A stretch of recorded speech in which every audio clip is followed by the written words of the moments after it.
Κυρίες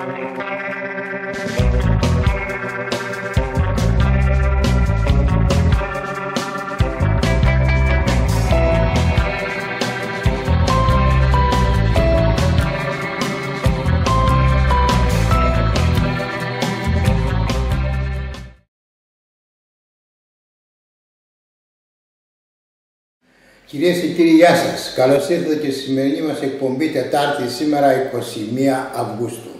Το μεγάλο πρόβλημα που μας αφορά όλους είναι το χαράτσι. Ο Δήμαρχος, σε ερώτησή μας αν βλέπει σύντομα μια λύση σε αυτό το πολύ μεγάλο πρόβλημα, μας απήντησε ότι είναι σε συνεχή επαφή τόσο με τη ΔΕΗ όσο και με το Υπουργείο Οικονομικών και ελπίζει γρήγορα να βρεθεί μια λύση που να ικανοποιεί όλους. Ποια λύση δεν ήξερα να μας πει. Ο διοικητής του νοσοκομείου, κ. Γιώργος Μεγαλοοικονόμος, μας επιβεβαίωσε ότι μέσα στον Αύγουστο θα εγκατασταθούν στα Κύθυρα οι νέοι ιατροί, έτσι ώστε από το Σεπτέμβριο να έχουμε μικροβιολόγο, παιδίατρο και ορθοπαιδικό. Επιτέλους ο αγώνας της διοίκησης δεν πήγε χαμένος. Παρακολουθήστε αμέσως μετά αποσπάσματα από τη χθεσινή συγκέντρωση του Συλλόγου Φίλοι του Κήπα. Αυτά για σήμερα, θα τα πούμε πάλι αύριο. Να είστε καλά. Να σας ευχαριστήσω από καρδιάς γιατί δεχτήκατε να είστε φίλοι. Και αυτή η φιλία ξέρω πολύ καλά και από όσοι πήρα μπορώ να διαθέτω ότι είναι πιο πολύτιμη πολλές φορές από το φιλούμενο πρόσωπο. Λοιπόν, πραγματικά είναι συγκινητικό το ότι δεχτήκατε όλοι να είστε φίλοι και αυτό είναι η μεγάλη προσφορά. Δεν χρειάζεται το άλλο, μόνο αυτό ως ηθική προσφορά είναι πολύ σημαντικό για ένα ίδρυμα που παλεύει και μάλιστα σήμερα που είναι τόσο πολύ δύσκολες καθόλου. Θυμάμαι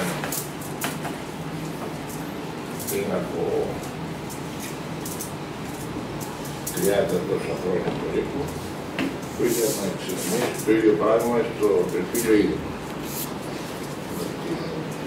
Ήταν πουλά και χλιό, σε χλιό και μαζευτήκαν οι πρώτοι συντροφιά τότε των κυριών, όπως τη λέγαμε, και το τι είχαν προσφέρει ήταν πάρα πολλά πράγματα, αλλά κυρίως ήταν αυτό το ηθικό στήριγμα το οποίο είχε φιλιοκομείο όλα αυτά τα χρόνια από αυτές τις στήριγμα. Και επίσης είναι και ένα φυσικό παράδειγμα, θα έλεγα. Είναι ένας ηθικός δεσμός που χρειάζεται σήμερα η κοινωνία ανεξαρτήτως του έργου του πολιτικού. Γεια σου Παναγιώτη. Σήμερα Κάτσε παρακαλώ. Όλα είναι αποξενωμένα από τον άνθρωπο, τουλάχιστον να υπάρχει αυτός ο δεσμός με τον άνθρωπο. Και αυτό πραγματικά θα σας ευχαριστώ, γιατί είναι πολύ σημαντικό πράγμα. Εκείνο που θα πω δύο λόγια να σας ενημερώσω για το Κήπα. Το Κήπα, όπως λέει και ο τίτλος του, είναι ένα ίδρυμα το οποίο είναι πρώτα-πρώτα ανήκει στα Κύθυρα 100%. Στους Κυθυρίους είναι ένα ίδρυμα το οποίο ενδιαφέρεται για την ανάπτυξη της ποιότητας ζωής του και όχι της οποιαδήποτε ανάπτυξης. Ενδιαφέρεται και επομένως περιλαμβάνει ό,τι στοιχείο έχει ένας πολιτισμός. Δεν είναι μόνο οι εκδηλώσεις και οι τεχνικές, δεν είναι μόνο, είναι μπροστά βέβαια και αυτές, αλλά είναι και κάθε τι που προσφέρει έναν τόνο ποιότητας, κάθε τι που προσφέρει ένα έργο το οποίο θα συμβάλλει στην ποιότητα ζωής. Δυστυχώς παρανευλήθη η κρίση και όπως ξέρετε όλα αυτά, όλα τα όνειρα σήμερα είναι σε αναστολή.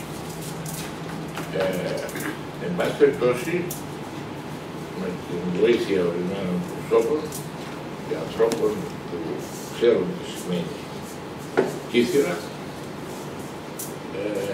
Έχουμε κάποιες βοήθειες οι οποίες μας επιτρέπουν να εξακολουθήσουμε να έχουμε κάποιες δραστηριότητες. Όπως είναι το πρόγραμμα κλαδοπατιών, το οποίο έχει αγκαλιαστεί από το Ισραηλικό λαό με αγάπη, διότι βλέπει πραγματικά ότι είναι ένα πρόγραμμα που μπορεί να συμβάλλει ουσιαστικά στην ποιοτική ανάπτυξη του νησιού, ποιότητα του τουρισμού, γιατί η κτηνοπορία είναι και ο περιπατητής είναι ανήκουν στα υψηλότερα επίπεδα των τουριστών.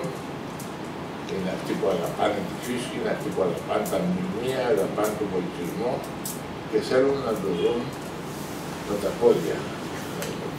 Προσωπικά ο ίδιος να αγγίξουν. Και αυτό είναι ένα δείγμα υψηλής ποιότητας του ανθρώπου. Και ο τουρισμός αυτός είναι πολύ ανεπτυγμένος, όπως ξέρουμε όλοι, στην Ευρώπη, πάρα πολύ ανεπτυγμένος. Είναι τεράστια τμήματα του πληθυσμού των ευρωπαϊκών κρατών που δεν μπορούν.